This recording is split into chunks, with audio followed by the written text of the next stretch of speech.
Dear students, today we are going to have a discussion on equality, liberal perspective. Yesterday we learned the the concept of equality, uh, how equality has become important uh, since modernity has begun, and also we learned about the different characteristic features of equality. By knowing those characteristic features, we could understand the equality, the concept of equality, more and more deeply. Today, uh, we are going to learn about the liberal perspective, how equality has become important, and what kind of perception the early liberal philosophers had about the concept of equality. Yesterday, we discussed how in traditional societies and ancient period, the inequality, not equality, inequality was thought to be quite common and quite natural.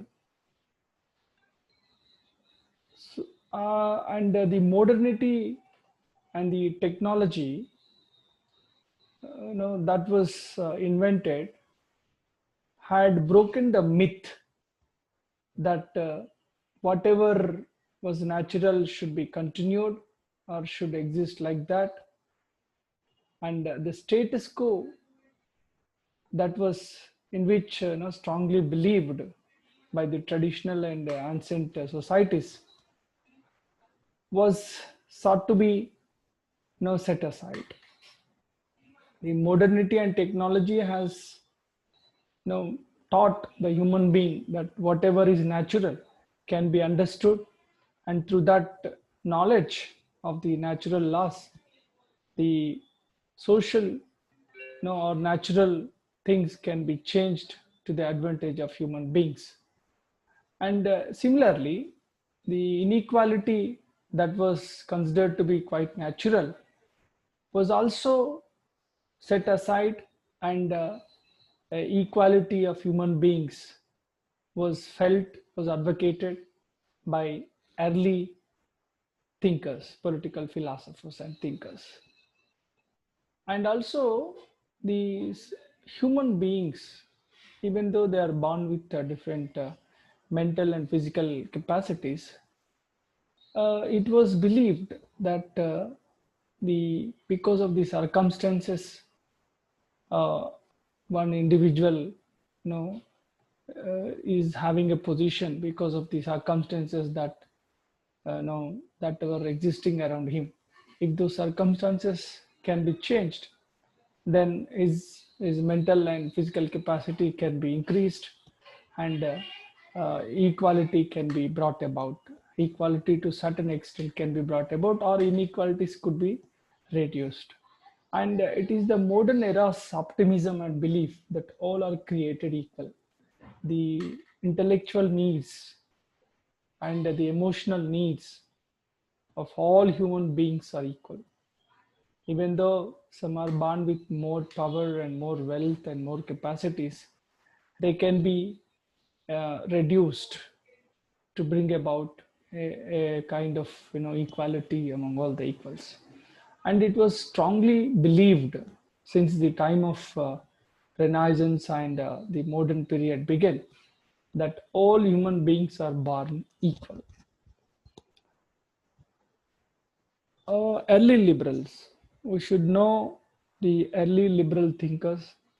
They were Thomas Hobbes, John Locke, Rousseau, and Immanuel Kant.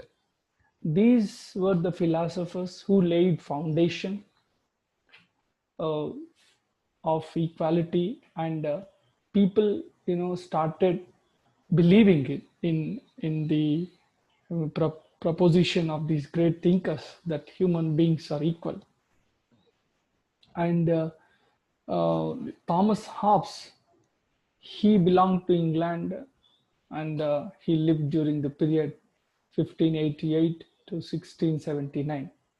So his influence was mostly in no, 17th century. Uh, Thomas Hobbes, he wrote the book which is very famous, Leviathan, in which he advocated, absolute monarchical form of government, and he also dealt how human beings, faced difficulties or competed among themselves during the state of nature, and their necessity to enter into a contract among themselves to create the state with absolute sovereignty.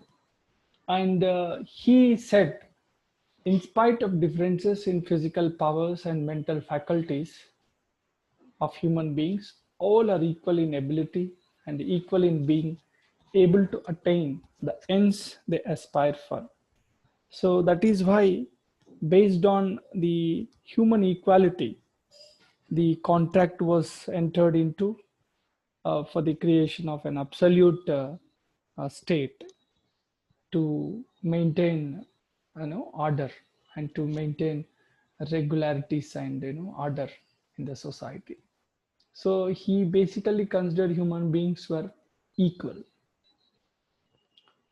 Writing in the overall context of scarcity, which results in intense competition during the time of state of nature, he argues for an absolute power to restrain human passions and ambitions by providing total order. So human passions and ambitions may lead to a kind of inequality.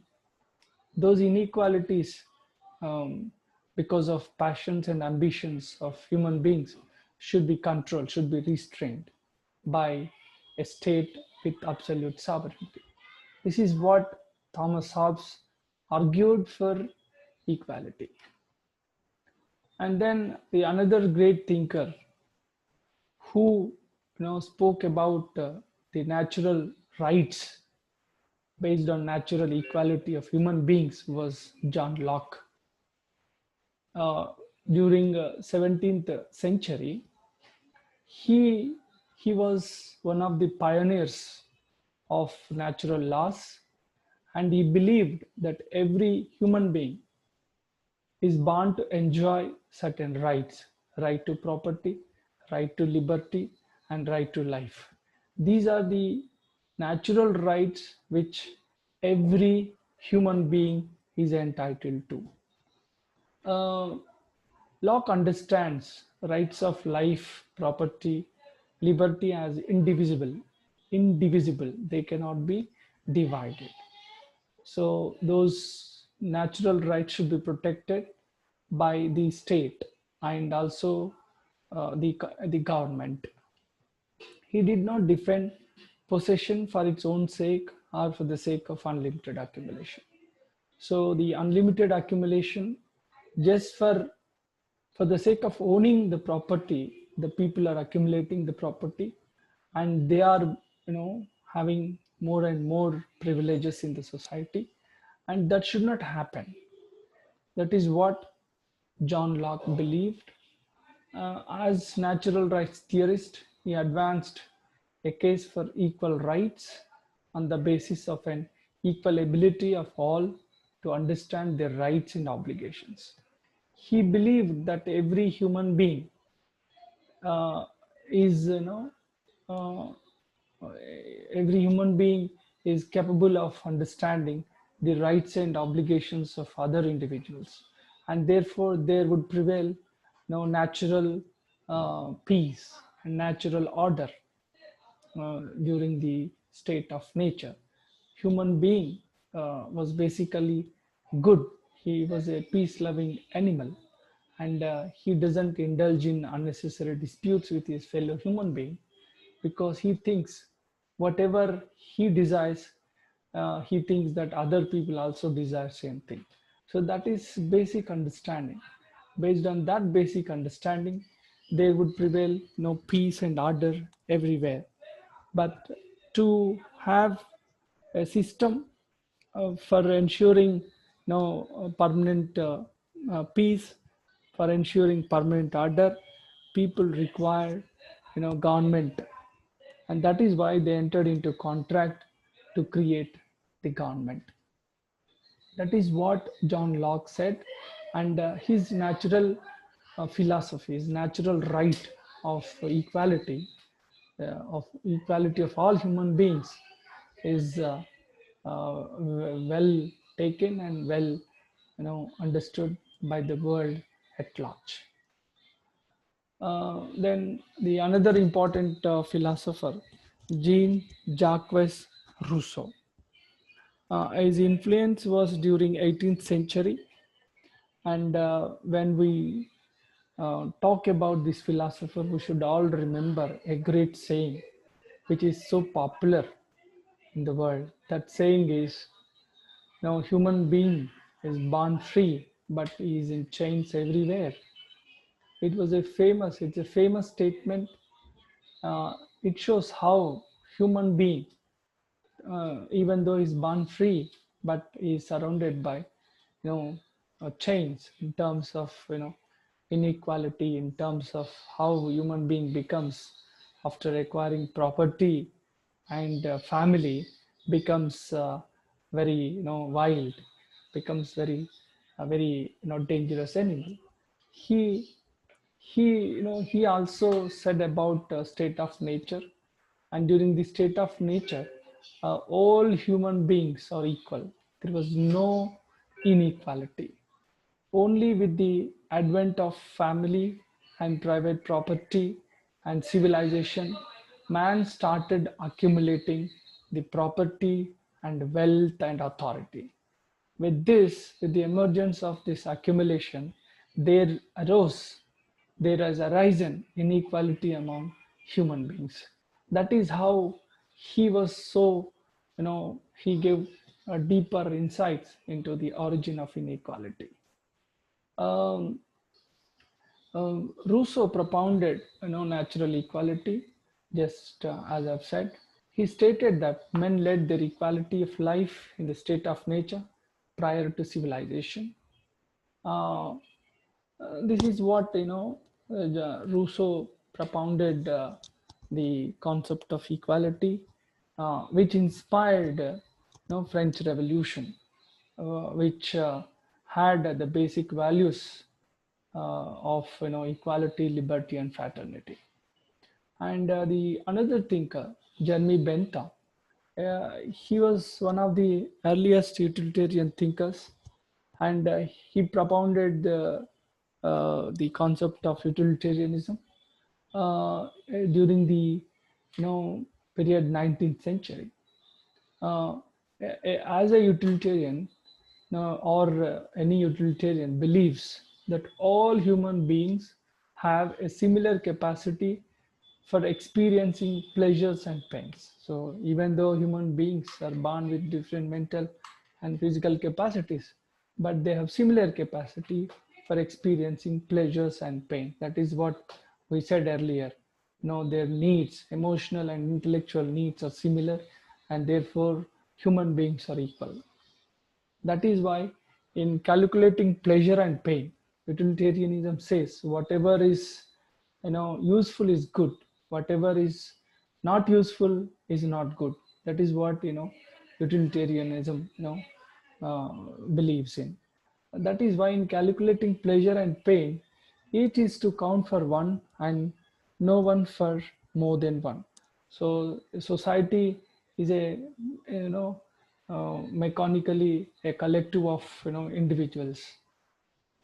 This is what utilitarians believed in. That is why it propounded the highest happiness of the highest number. And that was the main ambition or main objective of utilitarian philosophy. It also believes in equality of human beings.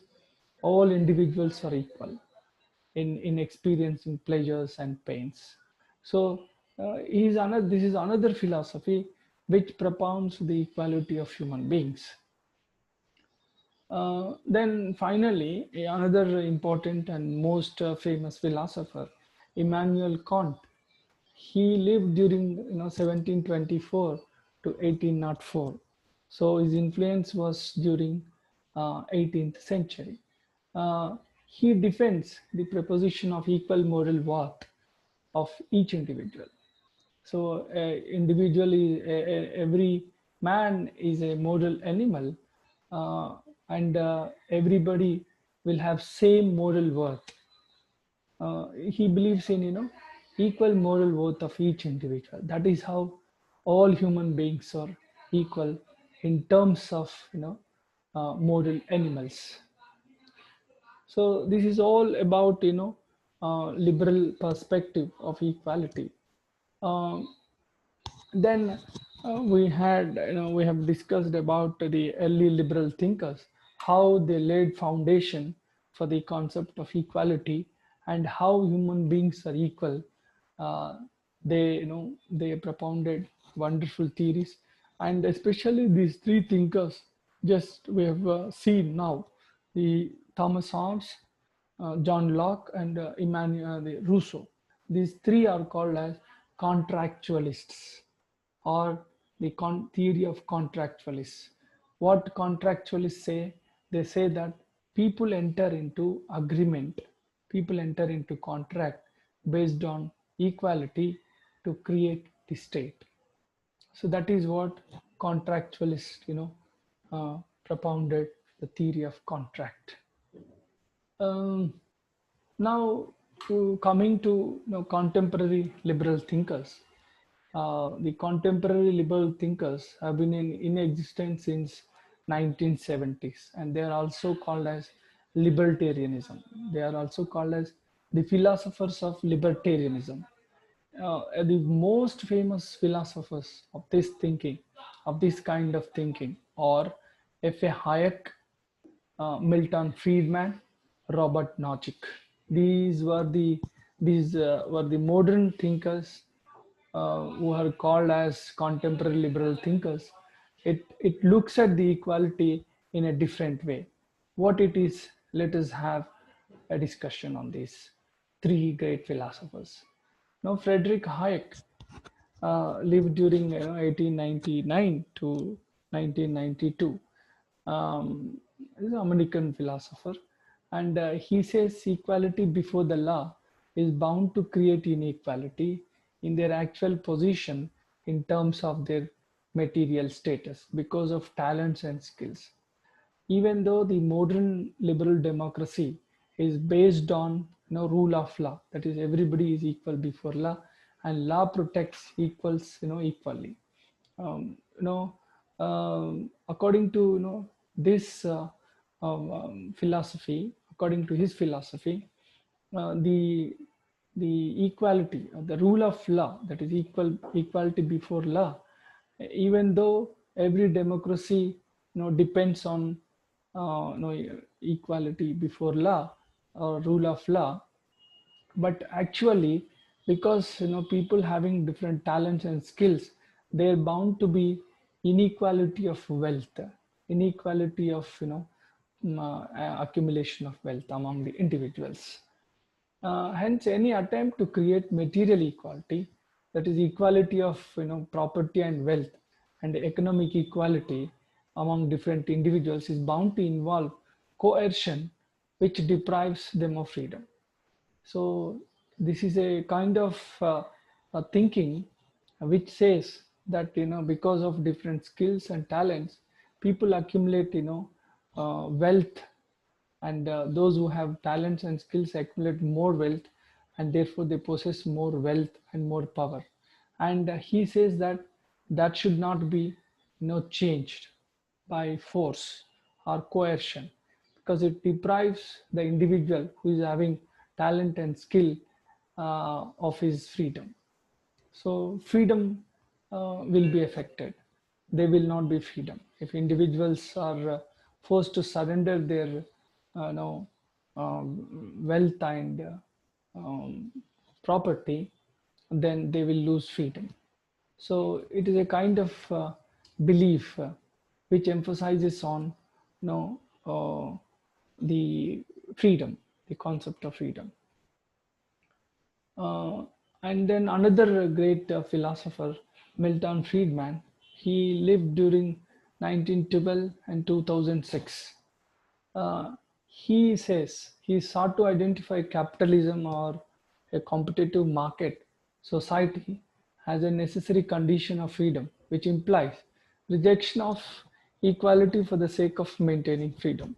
So he is another thinker who believes in market economy or the capitalism, where everybody everything is sold and bought, and you can invest and you can earn the money as much as you want, and you can accumulate the property as much as you want, and there is no um, value for equality according to him. If you try to achieve equality, then the people who are having talents and skills will lose their freedom. So he believes strongly that capitalism or competitive market is essential for maintaining freedom. For him, equality is not important, because if a state like communism or socialism tries to achieve equality, then people who are having talent and skills will lose their freedom, and they lose the incentive mechanism, and they don't work, and they don't use their talents and skills, and thus it would lead to it would lead to a kind of you know the wealth being as it is, or wealth being stagnated. That is what he believes in, Milton Friedman. He was also an American economic thinker. He received Nobel Prize, and he influenced so much of thinking, especially during 1970s, and Reaganism in America, and Thatcherism in Britain. They started introducing many market reforms, market based reforms, and they whatever welfare activities the state was carrying at the time were abandoned or were given up. And that is how more and more privatization happened in almost all the countries. Then finally, Robert Nozick, he lived during 1938 to 2002. He assumed that all inequalities of wealth and power are the product of individual differences in talents and efforts, and that it would not be just to remove or reduce these inequalities by redistributive transfers. So, inequalities are bound to exist, and they should not be disturbed, he believes in. So this now we have understood two important things. One is socialistic communistic thinking, which emphasizes on equality. If people are not equal, the democracy, political and social democracy, is of having no value. And another thinkers, especially the contemporary thinkers, libertarian thinkers, state that it is market which is important. State should perform only a few functions. Its functions, should be confined to protecting the country and protecting the maintaining the law and order. The state should perform minimum functions. The individual should be left to the market forces, and the capitalism and market-based economy will create a lot of wealth, and it would lead to development. And they don't believe in equality. The people should be left as they are. Whoever are having capacities can develop and can realize their potential and develop. But this thinking, this kind of libertarian thinking, in a countries like India and in the other developing countries, doesn't hold good, because many people suffer from poverty, and suffer from lack of minimum necessities of life. So state has to provide certain minimum necessities like health and education. Only then every individual will enjoy the freedom. Every individual will realize his potentiality and enjoy the freedom. So if liberty If real liberty is to be there and which should be enjoyed by all, then state should interfere into the economic activities and provide minimum necessities to the poor and the underprivileged sections of the society. Only then, only through achieving certain sort of equality by reducing too much of inequalities, there would prevail justice. Only then, a society will develop and all people will enjoy the liberties and freedoms. That is what two main thinkings are there about equality. One is capitalistic market-based economy, and another one is communism and socialism. The communism and socialism emphasize more on equality, whereas the capitalism and market-based economy emphasize on liberty of the individual. But the liberty is used by already the rich who are already rich.